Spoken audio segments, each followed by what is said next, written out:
కాళేశ్వరంపై కేసును సీబీఐ స్వీకరించకుంటే ఏం చేయాలనే అంశంపైన ప్రభుత్వం నిర్ణయం తీసుకుంటుందని అన్నారు సీఎం. ప్రభాకర్ రావును 20 నెలలు అమెరికాలో దాచిపెట్టిందే బీజేపీ అని ఆరోపించారు. కవిత ఇష్యూతో తమకు సంబంధం లేదన్న సీఎం అధికారం ఉన్నన్ని రోజులు కలిసి ఉండి అధికారం పోగానే తన్నుకుంటున్నారని అన్నారు. జిల్లాల పునర్విభజన చేయబోమని, ఒకవేళ చేస్తే అసెంబ్లీలో చర్చించే నిర్ణయం తీసుకుంటామని చిట్చాట్ ద్వారా తెలిపారు సీఎం.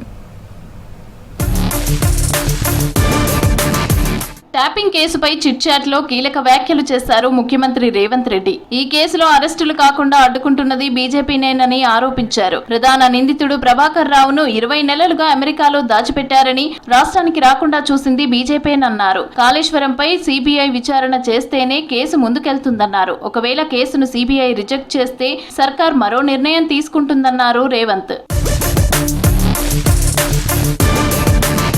కవిత ఇష్యూతో తమకు సంబంధం లేదన్నారు రేవంత్ రెడ్డి. అధికారం ఉన్నన్ని రోజులు కల్వకుంట్ల కుటుంబం కలిసే ఉందని, అధికారం పోయాక తన్నుకుంటున్నారని కామెంట్ చేశారు. కొత్త జిల్లాల ఏర్పాటు, ఉన్న జిల్లాల తొలగింపు చేయబోమన్నారు. ఒకవేళ జిల్లాల పునర్విభజన చేయాల్సి వస్తే అసెంబ్లీలో చర్చించే నిర్ణయం తీసుకుంటామన్నారు రేవంత్ రెడ్డి.